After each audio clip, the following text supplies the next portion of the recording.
All right, we'll start. I know it's a holiday season, regardless, doesn't matter whatsoever. I had the opportunity to officiate with a couple members of the MSWOA, and it was interesting only because I was working with Todd Bolt, and one of the things that he was doing was one of the things that I was teaching. I'm sorry, he wasn't doing one of the things that I've already taught. And I finally said, for the love of God, please stop pumping your fists. He says, oh, wow, am I doing that? And it just gave me a realization that maybe people should be trying to look at themselves officiate and maybe see if they're following the same techniques as I'm teaching. So you may not realize what you're doing. However, again, you may want to look at yourselves before continuing on. Today, we're going to take a little different avenue here. As opposed to teaching some things, we're going to show some things. You know, it's always a highlight to show some real wrestling and some real calls that you may call differently than what the ref called. There are some calls that are not shown on purpose, so that maybe you can determine for yourselves what you think you would call. And then there are others that there was a call, and you need to determine whether you agree with it or not. And I think we have 10 videos queued up, and Craig is going to go ahead and show it because I don't have my computer with me, but I don't think that matters either way. So Craig, are you ready with the first one, bud? I am, and I'm going to email or in the chat, I'm going to put the link to the YouTube video. So when you share a screen, it's a little laggy, and some of these are bang bang calls, so it helps to see them without that lag.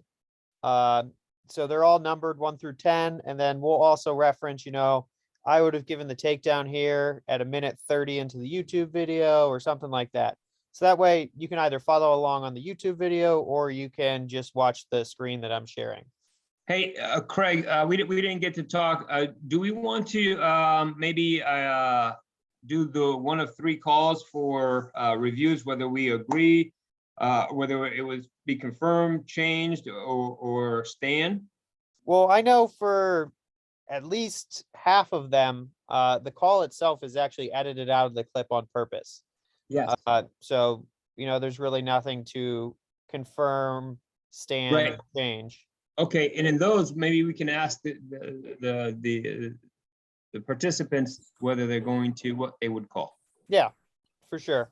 Okay. Yeah, this would be an open discussion, you know, chime in, agree, disagree, give your criteria. Yep. 5 of the calls are from an MSWOA member who's not able to be with us tonight, but he did provide me with the rationalization on the calls that he did make.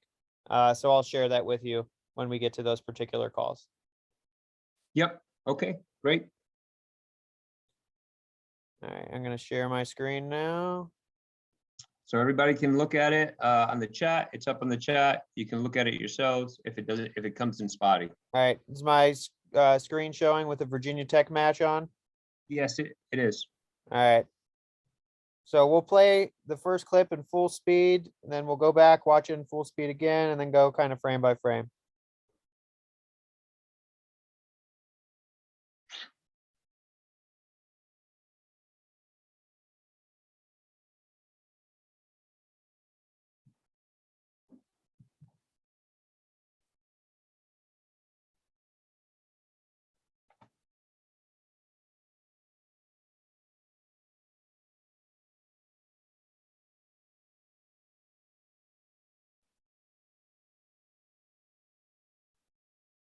All right, so we're making one of our 3 boundary line calls here. We either have action, backing, or pushing.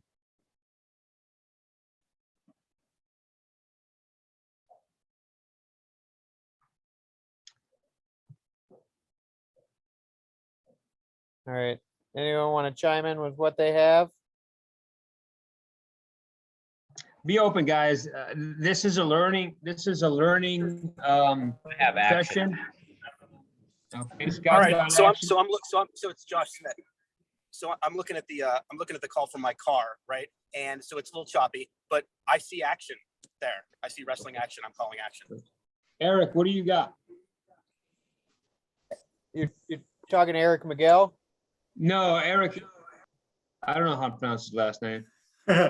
He best right. And if you're from Ohio, it's Herb Street. Herb Street. Yeah, Herb Street. What do you got, Eric? I've got action. Aaron, what do you got? You know, I've I got have action. action. I've got action. All Right, right, Tyrone, Action. Bob, Action. Garth, I'd have action, although it's hard to know what happened earlier in the match, but I think just in this little clip itself, I think it's justifiable to be action. Jacob. I've got action. Okay, Todd Howlett.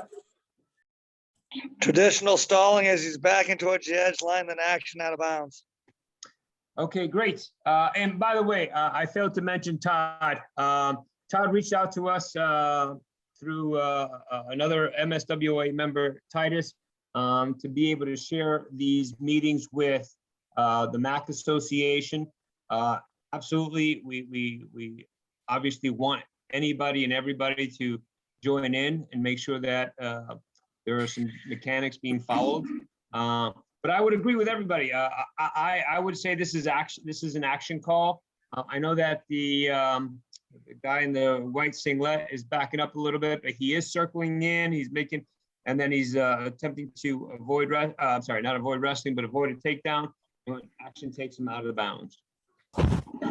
the call on the mat was action. Eric says, we had 3 either attacks or reattacks, and he felt that Virginia Tech's attack at the end is ultimately what caused the out of bounds situation, not a backing on Ohio State. All right, so we're going to move on to clip number 2 here.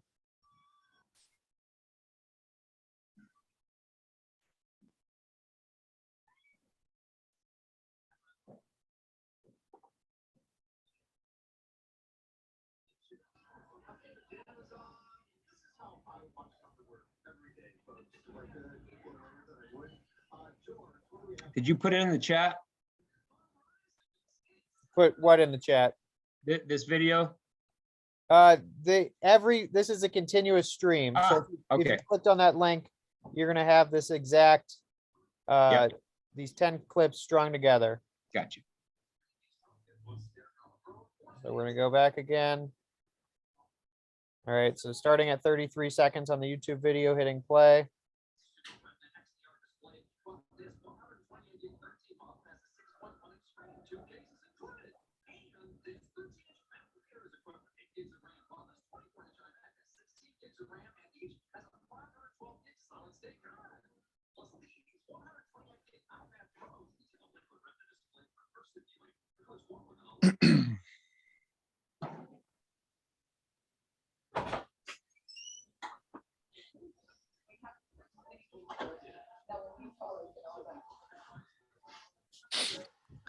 Okay. All right. Anyone want to chime in? And this, I wasn't able to speak to this official beforehand. I don't So know. I spoke with Jaron, and I'll be honest with you, I forgot the heck what he freaking said. But I know that he threw the brick, and I'm sorry, Red threw the brick. All right. I want to explain something. I'm actually going to do a series on brick throwing. You know what? Let's take the calls on the map, what everybody would do before I go into the explanation of the brick, because the brick is a little confusing. If you haven't watched the match, it's a little confusing. I'm okay with a no here, no control. Okay. I actually would go 2 for when his hand touches here in just a second, right there. So at 18 He has seconds or both. so, or Yeah, on the match has- clock. yes, because he has the second ankle grabbed, controlling it, hand touch, toe still in. I would go 2 right there. That'd be on reaction time. Okay. who does not have two? Scott, Okay. Anybody else not have two? My I don't have reasoning, to, not beyond reaction time. my reasoning would be he was already a grounded wrestler, so the hand touch doesn't come into play. That's from up on our feet only, and he's not behind the hips on our feet with the hand touch takedown. So that doesn't come into play so much. But man, it's close. I it don't is think so it- close. It's not an issue Really? of reaction time whatsoever. No, I mean, I think it's the issue of the ankle. So I mean, I've seen these kinds of clips before, and the rule, the way we do it is always he's got to have the ankle, not the shoe, and it looks like he has the ankle there. And so I like that call. That was, I didn't see who made it, but when somebody said it was two, I thought that was correct. I feel like it's 2, yeah.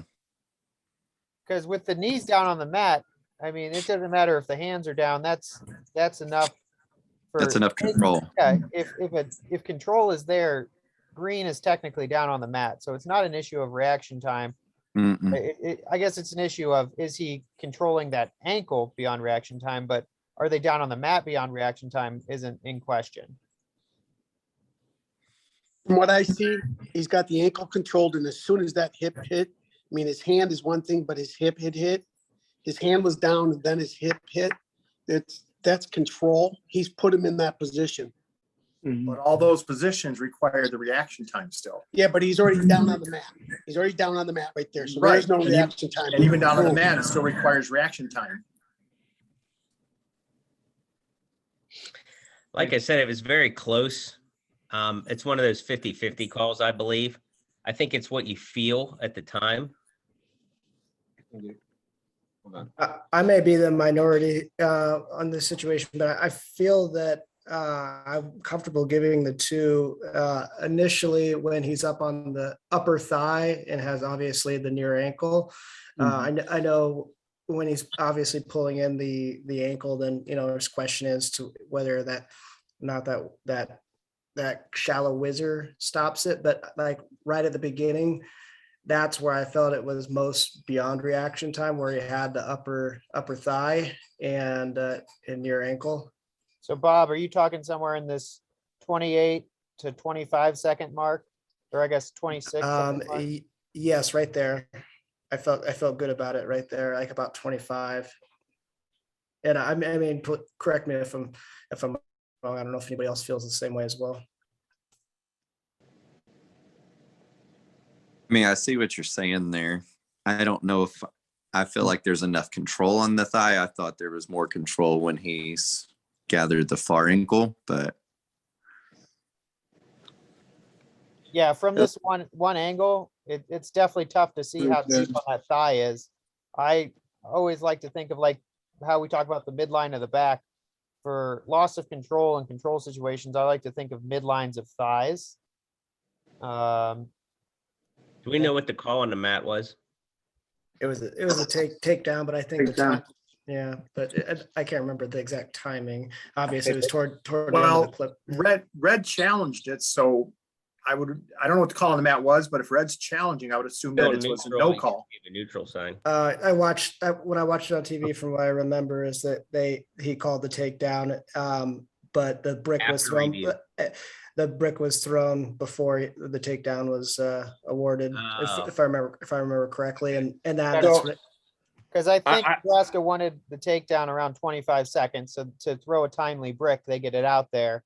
And I'm pretty sure he gives it around that 18-second mark. Yeah, so now I remember what Jaron told me. He told me that the brick was thrown. And if you see, let the clip go through, Craig, you'll see the North Carolina coach come in and argue. If you see him, keep going. Nebraska coach comes and picks it up. You see that? Yeah. So It's apparently, I spoke with Jaron, and this is what I wanted to talk about. The Nebraska coach picked it up and just took it, and he let that happen. Once that break gets on the mat, it's like a magnet. and you're the one with the negative ion that will take it away from that mat. Nothing touches that brick unless you touch that brick. Now, it's exactly what somebody said. He challenged the takedown before, but because he gave the 2, he took it back, and Jaron let that happen. This happened to me at the Midwest Classic, and the proper way to do it is that the situation was a brick was thrown, thinking that there was a takedown. I did not think there was a takedown. I let wrestling happen because we were in a scramble situation. I wasn't going to stop just because a brick came. So guys, just because a brick comes in doesn't mean that you stop. You let it happen. And once it came up, he absolutely secured a takedown. And so the brick that was on the mat was still a brick, a challenge brick. So I asked the coach, what would you like to challenge? We smiled at each other because he knew he was going to lose a challenge, right? Because he already had the takedown, and he's thinking of what to challenge. And I thought he was going to come up with, I challenge locked hands in a neutral position. It's happened before to me, right? He did in fact challenge the takedown. I'm like, you lose that challenge. So even he loses that challenge, he still gets the takedown, right? Because it still happened. I'm trying to get onto my computer, down on my phone. So again, I'm gonna go through a series of throwing the brick. Let me get off my phone. So throwing that brick is important for you as an official to know what to do with it, whether you're going to go review it or not. And the answer is you're always going to review whatever that coach is said, unless they're trying to review what the same thing that you changed on the mat. Okay. So anyways, my vote was at some point when he did secure the two ankles and the knees were down, it was 2. All right, let's go on. All right. Clip number 3, starting at 1:13 in the YouTube video.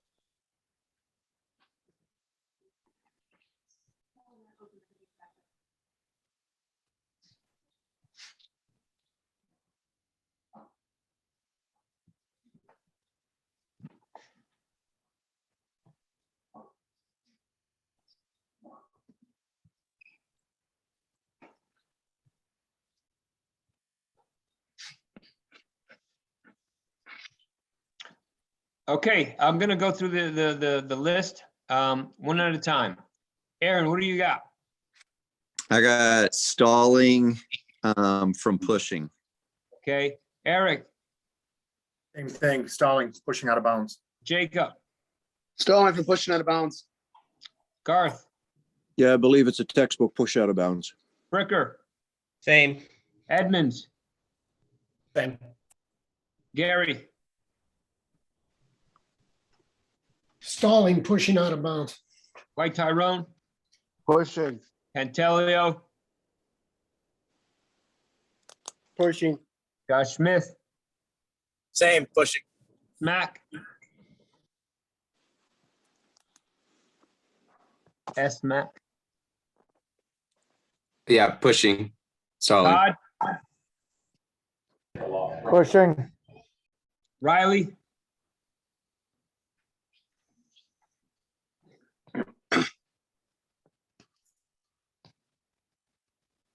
I don't know if Riley can hear me. Riley,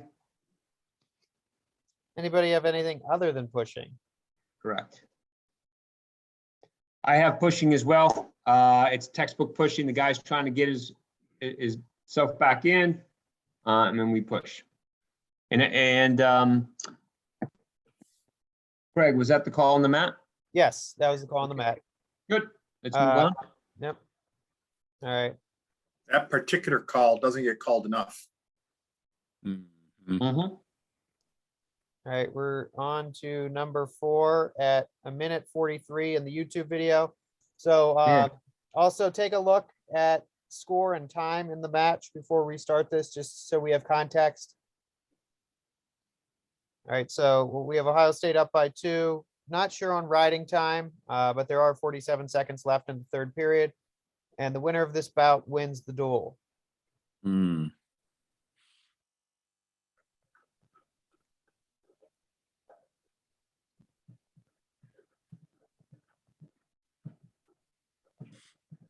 That's all. Mm-hmm.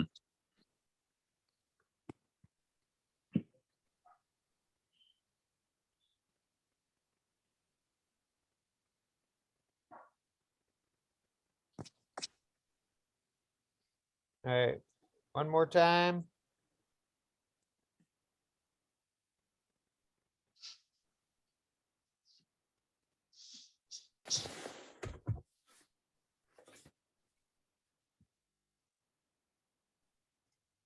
That's everything. So I heard a stalling. Mhm. Anybody have anything other than stalling? Just a regular out of bounds? I'm not sure exactly because it's still choppy, but I felt that bottom man basically got almost all the way to the edge on his own, and the top man, insofar as there was any kind of pushing, it was not until the very, very edge. I don't think the top man contributed substantially enough to that out of bounds. I think I might just call a regular out of bounds and start them. I look Oh. at it. My big thing is the feet. Look at the feet of both wrestlers. Mm-hmm. I don't see any attempt to wrestle in the center once they're on their feet. Oh, and then also keep in mind, Ohio State was penalized earlier in that match for the pushing. So this stalling call here does come with a point. What I'm also looking at is how Ohio State does drop his shoulder. It looks like he purposefully, also looking at the feet. It's hard to call the the bottom man in that position, because why would he do all that work to get to his feet just to run out of bounds? Yeah. I would call top man, because it's his responsibility to try to bring him back to the mat, try to stay on the mat, and help any. And he's in control. So if you're in control, you should be able to do something more than just run him out. Yep. And if you're trying to bring him in, he would be on his heels trying to pull him back in. It's the exact opposite. He's on his toes. Correct. Yeah. I have pushing, because if you'll go right about that 39 and a half seconds, you can see the bottom man trying to sit his hips to cut while he's still go back a little more.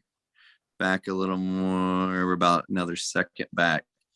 See, he tries to stay in right here. And this is when Ohio State shoves him out to get a reset, because he feels the contact being broke right here. Mm-hmm. And I mean, that's what I saw from the first off. Was I didn't like how the bottom man stood up and kind of walked a little, but I watched Ohio State run him out. So I would go crawling push. That's a good observation, Aaron. Now that looking at it, I think you're right.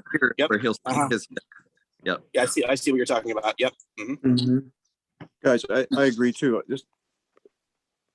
I think, though, we have to be careful of our terminology. It's not a push. It falls into the fleeing more so, or if you want to just call it stalling, but we can't, let's be careful. We don't call it a push out. Can you play it in real speed real quick? Or is this real speed that you have? No, that was like frame by frame. So gonna full speed now. Okay.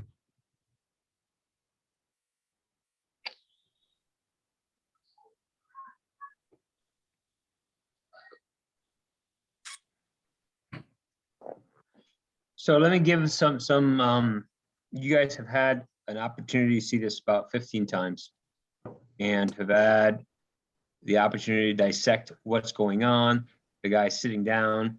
I timed it from the time that we get out of the Virginia Tech logo. It took 3 seconds to get out. Do you think you as an official are going to look at all that? It's a rhetorical question. In this position, Eric is caught in a position where he can't see a whole lot, because what I would look at is I would look at the hands from back here somehow it looks like the Virginia Tech guy is trying to separate those hands. And if those hands were separated and he's trying to get out, again, Eric is caught in this position where he's just standing there. I think I would have been in the same position. It's difficult. It's a difficult call for me, at least. For me, stalling is a story, and this is not so cut and dry as to what happened because I can't see the full story. What happens in front? Obviously, Tom Ryan is begging that, hey, the guy just ran out. He's going to do that anyways. So it's a tough call. And for me, I can't make a call based on the 3 seconds that I see pushing out. However, if I had to make a call based on everybody's dissecting it, yes. Someone made a very nice observation of the Virginia Tech actually putting on the brakes. If you look, he's putting on the brakes with his feet, putting his hips up right there. He's putting on his hips. The Orendorff is dropping down with his shoulder and pushing forward. So looking at this clip, I would say stalling on the guy. And I would say pushing because that would be the call. It wouldn't be traditional stalling for me. It would be pushing. But if I were live like Eric, it'd be difficult for me to make that call as a stall call, only because I don't know the full story of what happened a few seconds before or a minute before. And I don't remember what time that was when I hit him for stalling on that pushing the first time. You know, Angel, if we look at the clip, where Eric's position is, if he was on the 180 from here, you'd be able to see that the lock is broken. The hands are, Ohio State's hand is down in the crotch from behind. You'll see his hand come down because they've separated the lock. He pushes it down. Now it's in his crotch right there. Now it's underneath. If he was on the other side, and again, he didn't know what's going to happen. He's in his position. You don't know what's going to happen on the other side, but man, what a difference 180 degrees makes. That was correct. Very good observation, Eric, because it does. That's why I said I would like to be on the other side trying to figure out, again, he's caught. Look where he starts and look where he ends. So. Audio from this, which obviously is not included in this clip, is once they get to their feet, Ohio State is yelling, cut him, cut him, cut him, because they know that he's got a stall. And a stall plus that, I mean. What was the call on the mat? He hit him for stalling. And so that put Virginia Tech within 1. Virginia Tech escapes, and then I think Ohio State wins in sudden victory. Okay, cool. Yep. And I don't dislike the call. All right, we're on to clip 5. So starting at 1:53 on the YouTube clip.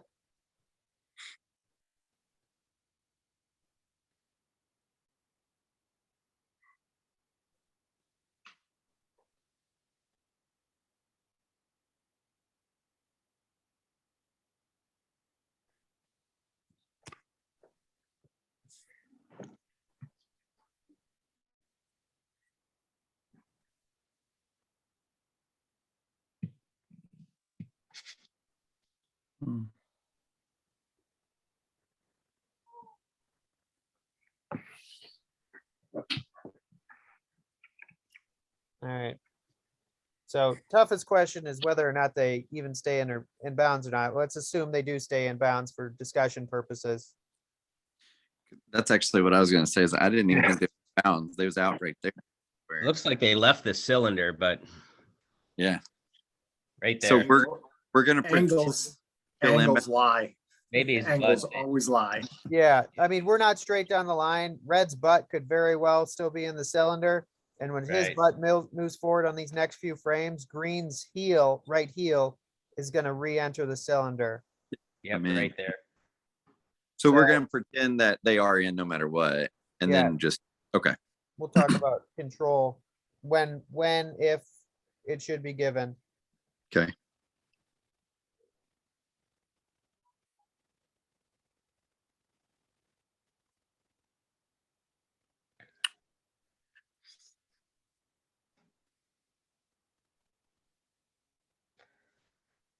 I personally like 2 about 5 seconds before that, but that's me. I had to take down at about 127. Yeah, my question was what changed, like you said, that 5 seconds before, what changed between that and that 5 seconds before? Those are very good questions. His hand never touched. I had the opportunity to watch this. His hand never touched. It went around the ankle. Gotcha. So you're saying green, Watch. right hand? Oh, yeah. So we don't have a hand touch takedown if it didn't brush the mat before it grafts. Red And right, flag. I can't see that from the assist second. If it did, I would say it was 2. I would agree with Scott. Right? But if it didn't, and I didn't see it from this position, I can't see that he did. Well, I think Scott wants it around 125. It's given around 120. If it's a Right. hand touch, it's given at 134. Yeah, right there, if it's a hand touch. Right. But Scott was saying he, if I'm wrong, sorry, Scott, but I thought No, it was around Right 125. here, like 27 right now. Yeah. I got I think I don't know this ref, but I think he did a good job. Again, based on what I'm talking about, not hitting the mat on that at that 137 spot or 134 spot, and breaking the guy down with a leg trap and the arm around his head and hips down. Okay, he's not up. So Remember, look, he's still up. He's bringing it back down. That's a good position right there. as TJ starts with an F. He works in the EIWA with us. Okay. Again, again, we don't have all angles like ESPN does, but if that hand did not touch, then I would agree with this call. Angel, can I ask here on this frame here right now? So if he didn't have the right arm in, are you still okay with, 2 anchors, basically the leg and the arm? If he didn't have the right, no, I'm not, and we're going to see that in the next video. No, I'm sorry. We're not going to see that in the next video. We're going to see that in maybe another video, or maybe not. But no, you got to have control of that leg. That's a good question, Garth. If that leg right, his left leg wasn't anchoring that right leg, I would not give control. It'd be difficult. Well, the question was though, regardless of where his 2 anchors with the legs, his right arm, the top man's right arm in there, does that play anything into your 2? Yes, it does. Yes, it does. Absolutely, it does. On to the next one. Yep. Okay.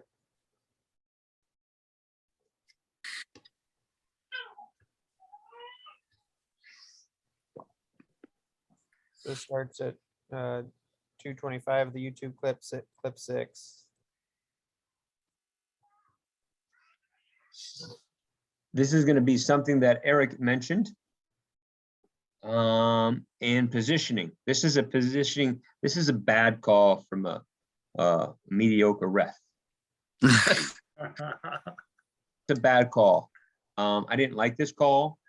And at the very end, if you guys didn't see it, you guys should see the very end. It determined the match. Okay. So if I were to go back, I would not make this call. And what I would do, see that right arm right there, stop. Sorry. That leg right there is going to come in. Just what Eric had indicated before. I needed to see that right leg, and I didn't. I only saw the left leg go in. Okay. And if you remember, back when I said I was at the Midwest Classic, I didn't give a takedown and the coach threw a brick. Exact same position, right? And then he got it out and went in. And that's when I gave the 2, because he left that. And this mistake guy, he let that right leg go. So make sure what I tend to do is I will point with an arm, I'm sorry, a hand, not with a finger, but with a hand, as to what is preventing me from saying two. Everybody agree? If you disagree, please let me know. So with Kent State having Lehigh's leg shelved, you know, scooped under with his forearms, that's what's preventing the control here for you, Angel? Yes, sir. That's exactly what's preventing me from control. Yeah, So this very call, not this match, but this very situation was on the You Make the Call video series that Tim did during the coaches conference during the summer. Both boots need to be in. Yep. And remember that arm, let me show you, that arm that's holding, it's going to be there, but at some point it's going to go down and down and down. And that's where you make your money. You need to make that determination. If you can, Craig, if you can put the cursor on that right arm, right there, that right arm, when that arm extends, you need to determine when there is control. Okay. So that's just because the arm is in there, it could be wrapped around the leg as well, just as Garth had said. All right. All right. Next video. Angel, Yep, would sorry. that call change? Would that call change if Penn State wrestler was bellied out with that arm stuck in there? That's an even better question. I'd have to see the situation, but it possibly could, because remember, the definitive word here, guys, can anybody know what I'm trying to say? What's the definitive word? Control. Control. Does the top wrestler have control of the top right? I'm sorry, the bottom. It would be difficult to duplicate this exact positioning of the top wrestler if bottom is completely flat. Because if bottom is completely flat, top would either have a deeper boot and be more or lower on Penn State's, like closer to his butt, or his boot would be more shallow. So to have this exact position with Penn State flat, I think is difficult. So it's hard to go apples to apples there. But I know what he's talking about, where we would be flat. Yeah. And I mean, normally when you're flat, that leg is bent right in front of you. Right here. Eric, you were about to ask something. Well, no, I was just going to say, I agree, because being flat versus being up on his knees, and how much is he able to defend? And right here, he's defending quite well. Yep. Versus being flattened out. Yep. Good. All right, on to clip 7.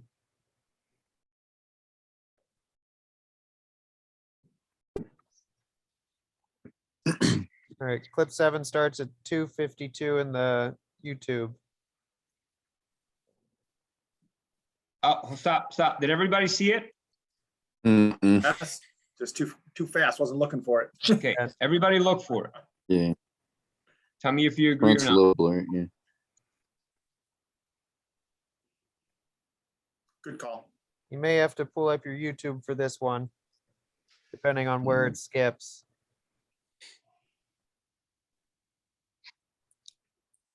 Yeah, even when it's skipping, you can see him. You can see both legs leave the mat. Yeah. Yeah, Mhm. sure does that little switch step. Yeah. Yeah. Right there. Right. So this is something I'm gonna do a video on as well. Guys, I need you guys to know that in the rule book it says feet, so it's plural. So if I get off my feet and I touch those legs, illegal. If I just do a trip, guys, I haven't left my feet. I've just raised one foot to trip. Okay. So one of the things that I told everybody at the Midwest Classic is this is exactly why did I make this call? Because I was prepared. When somebody stands up in a rear standing position, the first thing that I'm having on my mind is, okay, watch for it. Everything else is secondary. right? Because everything else will probably be legal. So I'm looking for it. That's why when I make this call, I jumped on it because I can tell you, I remember this call and I'm like, okay, just watch, just watch, just watch. Bang, it happens so quickly that you possibly can't see it. And I knew that he just caught it at the very top of his ankle. I knew it. So when somebody stands up in a rear standing position, please just look for it because it's possibly coming. And if you have video review, if you have video review, you can go back and look at it. However, if you don't, you need to be on top of it. Angel, when you Yes. do your video series regarding this, not just the traditional way that we're used to seeing it, but the other ways that we're not used to seeing it, where it starts off like a back heel block, but they're actually going into the ankles, just off the mat, shins into the calves, things like that, where it's not so much a jumping motion as it is more of a, off the mat and pushing into it. But Yeah. either way, it's all the same thing. Yeah, in the whole segment that I'm going to make is if I leave my feet, because it literally says feet. Okay, we have this thing going on right now where if a guy stands up, and credit to your question, Eric, guy stands up, I put a leg in, and what am I doing? I put a leg in on the right side, and I kick off the left side, but I'm not jumping off my feet. Right, I've asked Tim that, hey, Tim, just, I think it was December 2nd. I was on my way to Vegas. I was talking to him in the airport. I said, Tim, this is coming. So we need some type of clarification. Right now, it's nothing because I'm just on my feet. But what happens if I have my right leg over his right leg, standing up, okay? And I kick that left leg off in the back of the knee, right? The back of the knee, and I lift that left leg up. What is it? Is your right leg boot in and toe still touching the mat, or is your right leg? No, it's not. No. Feet, didn't you? You left your feet. No, you didn't leave your feet. Only one foot is up in the air. Oh, so your right foot's still touching the mat, is what you're saying. The left foot is still touching the Okay. mat. The right foot, the right leg is in, yeah, and kicks out the left leg behind the knee. In high school, they describe that your left leg is that rudder leg, which is keeping us from having a potentially dangerous, if this is what you're describing. So you got that right boot in, your left leg is your rudder leg down on the mat. Correct, Angel? Say that again. So you have your right boot in right here, and then his left leg is just planted on the mat. They call that a rudder leg in high school, because if that left leg comes off the mat, you have to stop it for potentially dangerous in high school. Okay. Mm-hmm. Well, So in college, we just let it go because we're Correct. waiting for a stall call, right? Yeah. Okay. So you're describing it with this left rudder leg grounded. Yes. I got it. And then he uses the boot, basically straightens it out behind the far leg and kicks out the knee. That is correct. Behind the knee. Knee. Yeah. Almost like a broomstick. Yeah. You guys are talking in wrestling terms, which I don't know. Just know We what got to call. three more to go. All right, let's go. We didn't keep it under our half-hour normal. That's okay. It's good stuff. It's good stuff. Exactly. It's good stuff.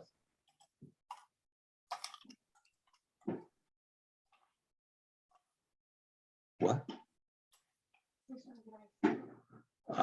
Are we doing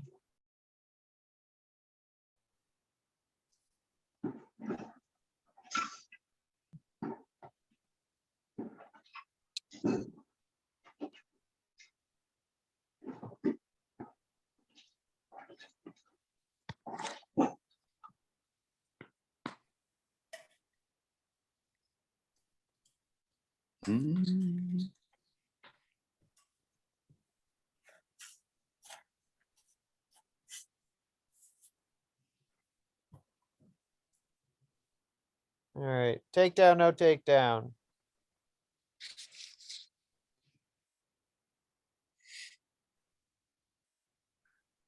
Anybody not have a takedown?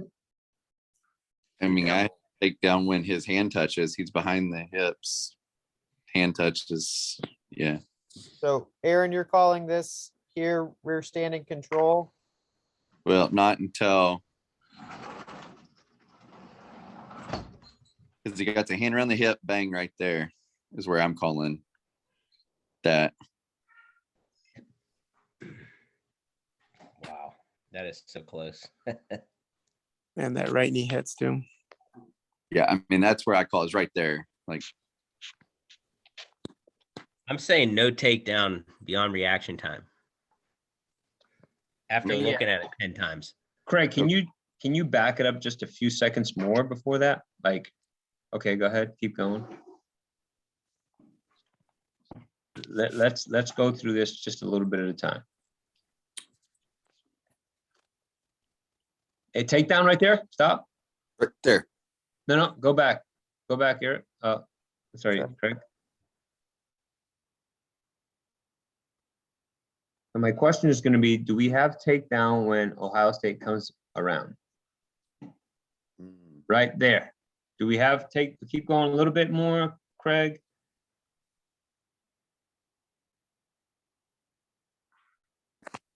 Okay. I say no. Okay, so does anybody have a takedown? Don't be shy, please. Don't be shy. No. Watching in real time, no, I don't have it here initially, Yeah, but then on the second time around, I do. I just want to know for this clip right here. I just want to know if anybody has a takedown. I couldn't do it. I don't Yeah, think so for me. Okay, Control. good. If no one has a takedown, I'm happy because remember, guys, it's extremely important that you guys know that once a wrestler is grounded, we no longer have hand touch takedown. Yeah. That's why this is not a takedown, guys. Okay, so that's why I want to know if anybody had a takedown. This is not, because we're grounded and we need to have reaction time. And you're saying at this exact instance, correct, Angel? Correct. Okay. And then we Correct. still have two more potential instances moving Yep. forward. All Yep. right, so I'm gonna hit play. Yep.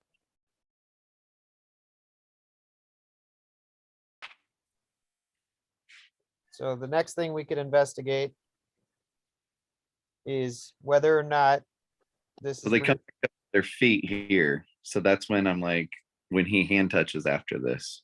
So is this rear standing control is the next question we have to ask ourselves. Because if that is, then that's a hand touch takedown. Is this rear standing control beyond reaction time? Doesn't need My to be thought action would be yes, because it's, I'm not sure who the teams are. I think it's Ohio State, Yes, but he's controlling that lift and he's controlling that down, the lift and the downward action as well. So yeah, he's got plenty of control there, it looks like. I guess I don't like how he has the left leg. I'm not sure if he's controlling it. He has the right hip fairly well controlled. I mean, I feel like he puts the left leg where it ends up. So that's where I feel like he has control. He has the ankle controlled up on the shoulder. Mm-hmm. But I see what you're saying. Yeah. See what I I'm mean, saying? Like, yeah. Again, this is one of those really tight ones. Oh, And yeah. is this beyond reaction time right here? But it wouldn't need to be if it's a hand touch. It's instant. The hand Is touch. that rear standing control beyond reaction time? I'm not sure if that is.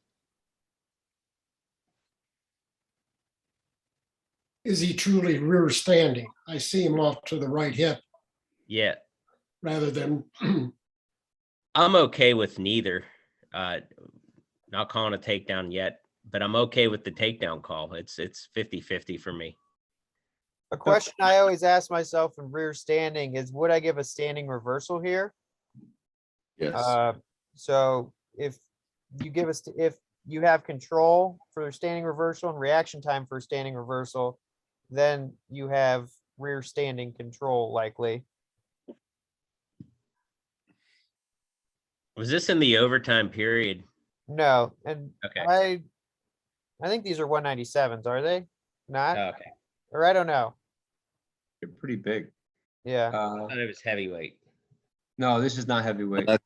That's not Orndorff. 97. Okay, yeah. What are your thoughts, Angel? So I'm looking, I think I see Eric on the left from my screen on the left side. And again, if you look at that, key word here is, remember, rear standing position, there's something else that comes into play. You have to have some control, right? And I think Scott was basically talking about it, is that control. Your definition of control, whatever that is working in your brain, you need to determine that, whether that was control as he's coming down.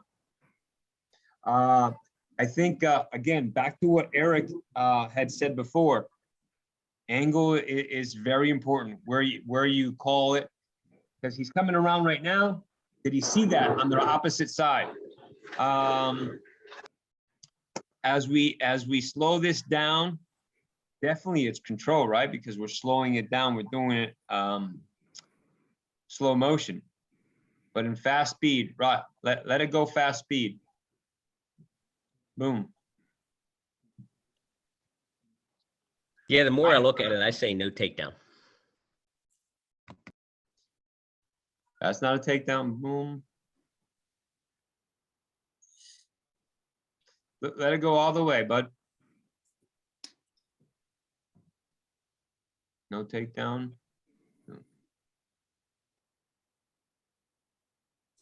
Okay, who gives a takedown? Who gives a takedown? How many people we got? We got 12 people here. I do. I still have takedown on that. Yeah. Okay, that's Yeah, 2 I still have takedowns, I still have takedown. 3 Takedowns. takedowns. I'm saying no takedown. Takedown. I got more takedowns than no takedowns, I think. But not in that initial flurry. It was the second No. one. Correct. So I'd like to think that I would not call a takedown live, but if in a scenario where I was an independent reviewer, I would do call stands here. If someone did call a takedown. Correct. I think if I was in the right position, I would call a takedown here, and I would do the same thing that Craig just said. A takedown was called on the mat, and it was called as the reaction time, and it was on kind of that double hand post. This is Yes. from Eric. He says that's a lot of weight on both hands. Virginia Tech kind of concedes that position when he bellies down, and when a wrestler concedes his position, he's going to be a little quicker on reaction time, but he does understand that this is definitely on the shorter side of reaction time. Cool. All All right, right, 2 more. let's go. 2 more. I love that explanation with both hands down Yeah. and pushing himself back up.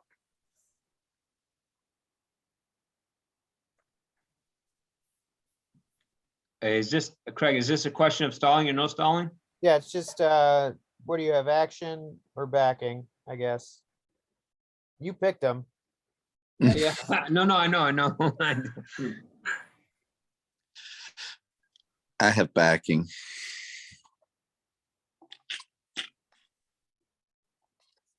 I like the backing out call, Red. He's not really doing much. He keeps backing up. He's not wanting to stay engaged. Nope. Does anyone have anything different than backing? Nope. All right, backing was called. Yep. So, look, if for those of you who don't know, okay, the reason that I gave RBY the stall call on the second or third period was because he was hugging the edge, and you probably don't hear it, but I'm saying action. I'm saying center. I'm giving him a verbal warning to get to the center. Craig, I don't know if you're telling them to get to center, but I say it 1 or 2 times. And then what I do Go back, Craig. Go back all the way. Yeah, here we go. I will literally, you guys can watch me. I will literally step back. Once I say center, and maybe say it a second time, just like you, Craig, it was right there. I stay back.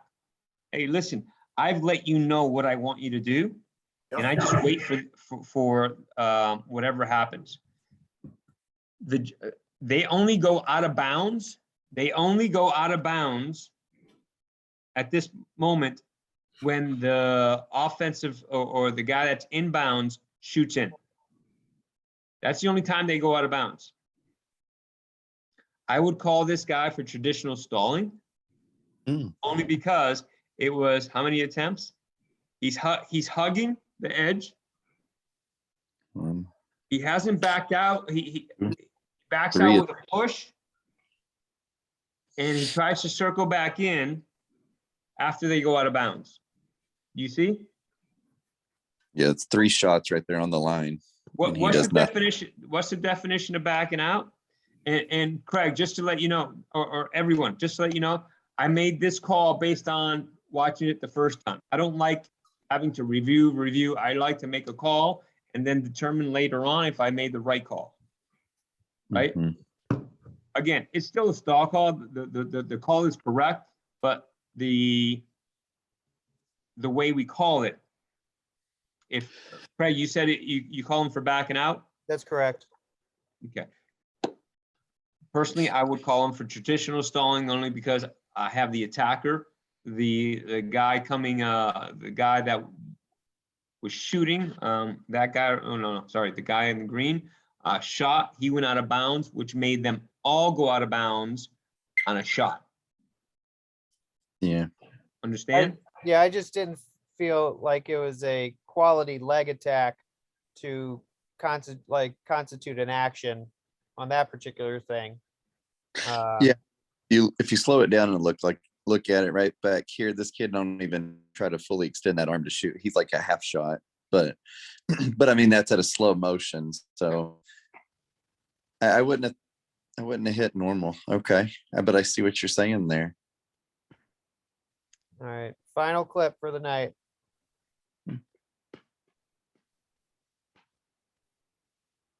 Oh, this is the best one, I think.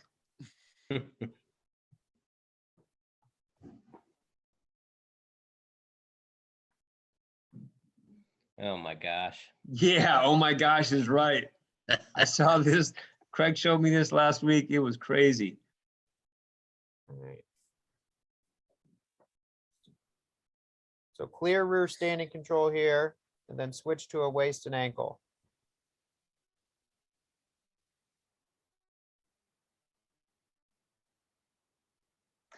Craig, stop it at the moment of truth. Back it up just a bit. Right there. So we got hands down on the mat.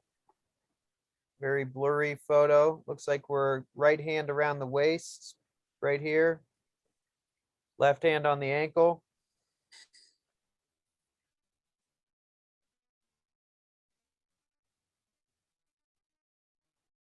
And then we lose it.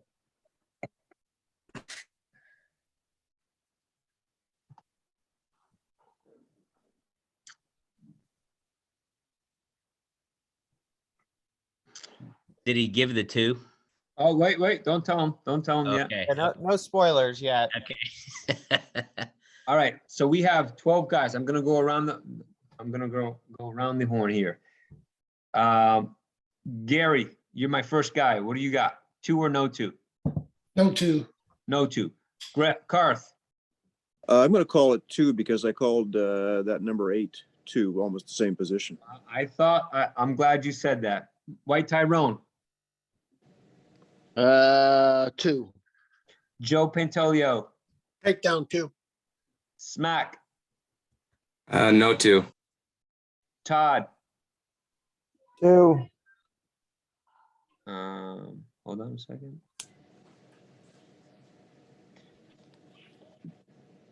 Okay. Eric.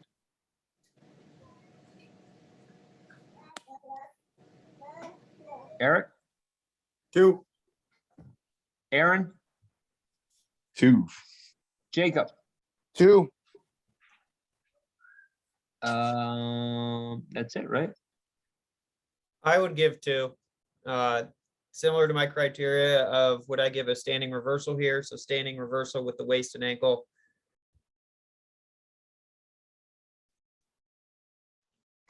I like to. Okay, Rear go standing. back. Go back. Yep. I think Craig knows my call. I told him live in person. This is, stop right there.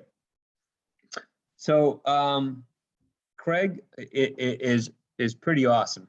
If you guys don't know, he does a lot for us. But I thought more of him this weekend when he is asking other officials, other Division I officials, and he asked 2 Division I officials, and they were split, yes or no. I'm going to go back to the rule, and I'm going to call a no takedown. And because the rule indicates you have to have control. Do I have control of this guy? Hey, I know that there's a hand touch takedown, but is there control? I don't fulfill both criterias in my head. I don't. So again, we're divided on this. However, I would not call 2. We had 2 other Division I officials that he asked, and one of them said yes, one of them said no. So again, that's why we have these conversations, right? This is good. This is good material. This is good education. And this is great knowledge so that when you're in these situations, you know either what to call or what to explain to a ref, because that's important. So 2 takedown was called here, and an explanation that this was Eric again. So the guy from the Virginia Tech Ohio State match. He's popular. Well, I watch a lot of his stuff, so obviously have that queued up. Part of the explanation is, he uses the same criteria. He would give a standing reversal there with a waist and ankle. And also, it's easier to explain how this is control than to explain how it isn't. If someone has a waist and the ankle all day, we'll say that that is control. So I think that's an easier argument to win than saying that this particular waist and ankle isn't control. So that was the explanation he provided. So Angel, what would you like to see there to consider enough control? That's a good question. At this point, this is what becomes what a lot of officials call a feel, right? And this is what you just normally get as an official from what you've seen for however many years you've been doing it. I just this to me does not feel like control. And again, I use the word feel. And it's subjective. And again, it's going through the motions of what this move is. Now we're stopping it here as a still picture. And as a still picture, it looks a little blurry, but it looks like the guy's left arm is coming off the leg. Is that correct, Craig? Yes, he's definitely ends up, this is right when we touch the mat. So right around here is when he starts to lose control of that left ankle. Yes. But he it shouldn't matter what happens after, because it's a no reaction time situation. Whether or not he maintains control through the mat return, is that a moot point or not? Correct. I'm going to say that in a tournament situation where you have reviewers looking at it, I'm not sure how they could overturn this either way. Mm-hmm.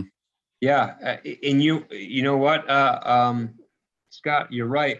Based on what the call is on the mat, it's sometimes it's more difficult to figure out if you have enough evidence to turn it the other way around. Right. Tough call. Yeah, this is a tough call. Well, the good news is we'll get it right half the time. Well, and there's the disparity, right? Not everybody agrees, and everybody has their own ideas as to what a takedown, hand touch, or whatever reversal it may be. Is that it, Craig? I believe so. That's all of them. Wonderful. Again, my explanations are just mine. They're my thoughts. I don't know what an independent reviewer or Tim would say. I didn't have any discussions with them prior to this meeting. So we just wanted to give you something different. And thank you again, Craig, for having this available and following Eric McGill. I would probably not tell a whole lot of people that, but that's okay. That's on you.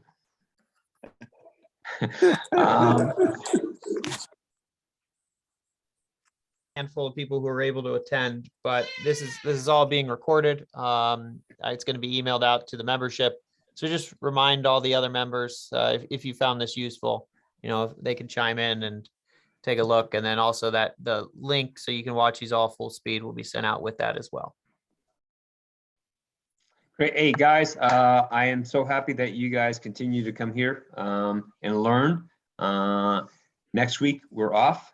We're on holiday. I was supposed to be at the Midlands. We're not. So we'll just continue on and continue on educating. We already have some videos. Craig, just by the way, I've got some notes. I'll just send them to you on the videos that we have. But Eric, I will take your advice and try to do as many possibilities on that kickback as possible. And we'll see. Guys, I had 2 people email me some ideas, and they were great. I'm going to do videos on that. So please email me some videos. Email me some ideas so that I can do some videos as to what you guys want to see. Okay, that's helpful to me because I gotta pretty much think about what I want to do, and it may not be what you want to do. Right? So let me know what you want to do, and I can do it. Okay. Great. If that's all, guys, Merry Christmas. Thank you for being part of this association. Thank you again. And we'll see you on, I think it's January 5th, if I'm not mistaken, or January, it is 5th. Okay. All right. Merry Christmas, everyone. Yeah. Merry Christmas. Merry Christmas. All right. Merry Christmas, guys. Happy Festivus. All right, Craig. Hey, Craig, thank you so much, buddy. We'll talk to you soon. No problem. Have a good night. You too, bud.